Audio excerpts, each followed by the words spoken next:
Neste vídeo, vamos responder a uma pergunta.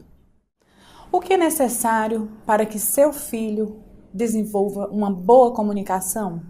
Nesse final de semana, aqui na minha cidade, eu tive a oportunidade de ir ao teatro, onde eu assisti a uma peça da Maitê Proença. É realmente encantadora a forma com a qual ela se conduz no palco. Durante 1h30, ela conseguiu manter a atenção das pessoas, todas voltadas ao que ela estava dizendo. Uma fala bem articulada, uma voz agradável, muito interessante durante 1h30. Tudo bem que não precisa que nossos filhos sejam uma Maitê Proença, mas que eles tenham uma comunicação efetiva. E o que é necessário para que isso aconteça? A primeira coisa que nós precisamos entender é que a base da fala, a base da comunicação é o sistema nervoso. E quando nós falamos em sistema nervoso, nós nos lembramos logo do sistema nervoso do homem, que é o sistema nervoso mais próximo à nossa realidade. No entanto, existem outros tipos de sistemas nervosos que antecederam ao sistema nervoso do homem. Sistemas nervosos de estrutura mais simples, como, por exemplo, os dos peixes, os dos anfíbios, dos répteis. Cada sistema nervoso desse se desenvolveu até um determinado nível e faz um tipo de movimento. Como, por exemplo, os peixes, o sistema nervoso se desenvolveu até a medula e faz os movimentos de tronco. Os anfíbios, por sua vez, o sistema nervoso se desenvolveu até o nível da ponte e faz os movimentos de rastejar. E os répteis, o sistema nervoso se desenvolveu até o nível de mesencéfalo e eles fazem os movimentos cruzados. Aí teve evolução, houve um passo à frente. Chegamos ao desenvolvimento de um sistema nervoso mais elaborado, que é o do homem, onde ele se desenvolveu até o nível de córtex, e o padrão de movimento desse sistema nervoso, que se desenvolveu até o nível do córtex, é o andar ereto, como nós temos. Existem algumas coisas que só fazem aqueles que têm esse sistema nervoso desenvolvido até o córtex, ou seja, o sistema nervoso dos seres humanos. Que coisas são essas? A comunicação, a forma de andar, o andar ereto, a visão de profundidade que nós temos, esse movimento com as mãos, certo? E também uma predominância cortical hemisférica. Bom, aqui nós queremos então chamar a atenção para a comunicação. Pois bem, o sistema nervoso, para cumprir com essa tarefa de comunicação, esse sistema nervoso ele tem que ser bem estruturado. Como é que isso acontece? Como é que o nosso sistema nervoso consegue se estruturar? Quando nasce um bebê, o nosso sistema nervoso ele não nasce pronto.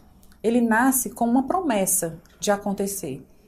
Ele vai se desenvolver. Ele vai passar por um processo chamado de organização neurológica. Esse processo de organização neurológica começa na gestação e vai até os 6 anos e meio, 7 anos.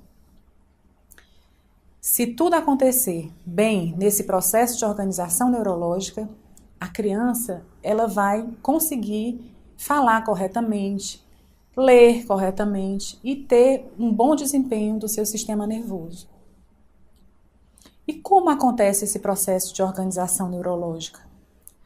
O primeiro ano de vida da criança é o ano em que a criança está fazendo uns movimentos que são muito próximos da gente, que todos nós conhecemos, como por exemplo o espernear, o rolar, o rastejar, o engatinhar, o agachar, o levantar, até que por fim ela fique em pé. Nesse período, a criança ela está também repetindo no seu desenvolvimento todo o desenvolvimento das outras espécies. Bom, se tudo acontecer direitinho, esse sistema nervoso vai conseguir ficar bem organizado. Aqui vale uma primeira observação.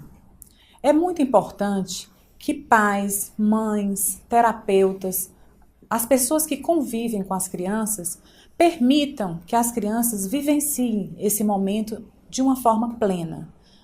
Por quê? Porque é esse momento que vai interferir diretamente na organização desse sistema nervoso. Então, nós devemos deixar que a criança viva esse momento de uma forma plena. Nada de colocar cercado, andajar, porque esses aparelhos, eles interferem negativamente nesse processo. Eles interferem, você limita a criança, não deixe que a criança ande, não deixe que a criança por si só desenvolva o seu andar. Então, isso interfere diretamente nesse processo. Então, nós não podemos deixar que isso aconteça. Um segundo ponto que eu gostaria de chamar a atenção é que a criança ela precisa estar imersa em um ambiente rico de linguagem. Um ambiente em que ela tenha palavras, diálogos, na qual ela vai absorver tudo o que está ao seu redor. Na verdade, nós que estamos convivendo com as crianças, nós devemos ser bons modelos a serem copiados. Por quê? Porque as crianças, literalmente, elas copiam tudo e elas absorvem tudo o que está ao seu redor. Por isso, nós devemos ser bons modelos em todos os sentidos. Nós devemos ser verdadeiros, nós devemos falar de uma forma clara, correta, nada de falar errado. Às vezes, realmente, é tentador. A gente encontra uma criança bebezinha linda, maravilhosa, nós temos a tendência de falar errado, falar de uma forma carinhosa e acabamos falando de uma forma errada. Mas isso não é saudável. Chega a ser até um desrespeito para com a criança. Porque nós podemos e nós devemos dar bons modelos a elas. Eu gostaria de encerrar esse vídeo com esses 2 pontos. Se nós dermos uma condição para que a criança vivencie toda essa parte física, motora, do desenvolvimento, que vai interferir nesse processo de organização neurológica de uma forma plena, e se nós conseguirmos dar um ambiente rico de linguagem, é muito provável que a comunicação se manifeste de uma forma saudável, sem dificuldades. Porque é quase igual, é literalmente igual a uma flor no campo. Se nós dermos uma condição favorável para aquela flor, ela vai desabrochar. É a mesma coisa com a comunicação. Se nós dermos a condição favorável, com certeza, ela vai se manifestar. Porque nós nascemos, a nossa espécie nasceu programada geneticamente para falar. Então, se nós conseguirmos dar essa condição, criar esse meio favorável, essa comunicação vai se manifestar. Esta era a mensagem desse vídeo. Eu espero que vocês tenham gostado e que essas informações sejam realmente úteis a você. Até o nosso próximo encontro.